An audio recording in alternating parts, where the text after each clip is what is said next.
Alright, let's see. Calibrate 217.28. Alright. What are you doing, Mr. Code? Oh, just doing some computer stuff. By the way, Judge, what's your least favorite country? Italy or France? France. Nobody ever says Italy.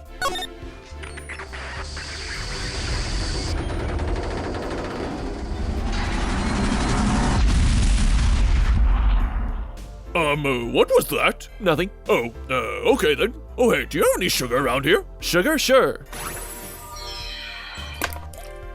Sorry, it's not in the packages. Want some cream?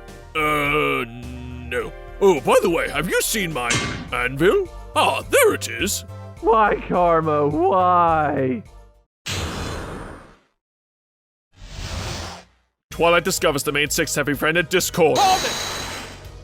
You know, ever since Discord's reformation, I've been curious about how his attitude and personality would mesh with the main 6 and Equestria in general. So far, he's had a really good balance of being a fun trickster, but still has adequate room for growth as he slowly acclimates his maturity, learning how to be a better friend. So Twilight, yet again, is reshelving her books. Twilight, I think you need to see a professional. Also, this whole obsession with her constantly reorganize her books just feels played out by this point. I know we've established she's done this multiple times, but you can only repeat that stigma so many times, even if this episode's rather is relatively new. 3 days later.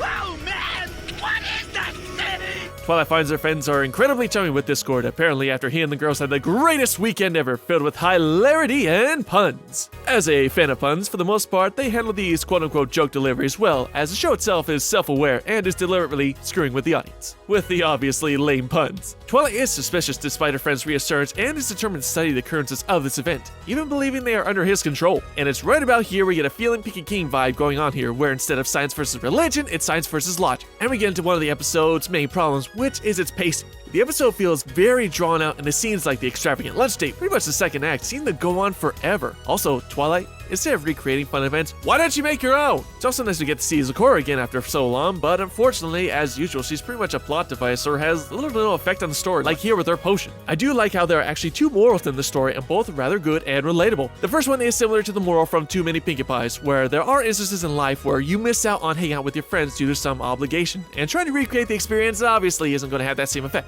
Twilight and anyone really having feelings of jealousy or feeling left out is completely natural, but it's something that you have to move on from, not only to maintain a healthy relationship with your friends, but knowing that you will still have plenty of opportunities in the future with your friends. And I like how Twilight does maturely come to that conclusion. The second moral is about dealing with trust issues with shady characters and your friends. Welcoming anyone new into a friendship circle admittedly does take time for others to warm up to you, and it is possible that sometimes new friends can outwin others in terms of popularity. Discord is still a spirit of chaos and can essentially do anything, so while it's natural Twilight is suspicious, again, the way the story is written here, it has her come full circle and realize that her friends can have fun with the most unlikely of characters. And the conflict does admittedly create some fun moments as we get to see OCD Twilight yet again. Combine that with both of these great morals, you have the makings of a great ending. If that was the ending we got... Objection!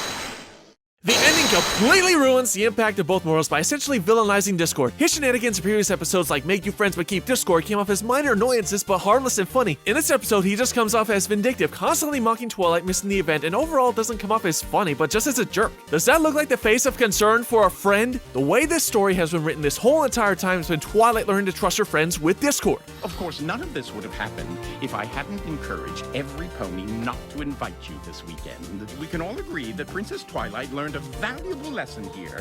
Did I get the tiniest bit of glee out of watching her try to recreate our weekend of fun in the name of science? Oh, most definitely. When you essentially have him say, I was just screwing with you to teach you a lesson, you've turned a realistic character progression of one coming to terms with their foolishness and maturing themselves to be better friends into a contrived way to force that character development. It's basically the equivalent of one wanting to be more environmentally savvy after years of polluting, and then burning people's cars and saying its emissions cause global warming. But that person says, he's okay, he's in the right, he's saving the planet. The swerve comes out of nowhere, makes Discord look like a jackass, and diminishes the messages of the story when you could have simply had Twilight learn her lesson and just have a post scene of her friends inviting her to another event. That's an ending. So that was what about Discord. It has an interesting setup with the main 6 and with Discord, puns galore, 2 great morals that are unfortunately swept away under a horribly executed ending, and some pacing issues also make the episode drag a bit as well. Though even with the ending and pacing issues, the episode's still okay. It's got enough visuals and interesting tidbits to give the episode some interesting merits. Well, that's it for today, guys. MC out!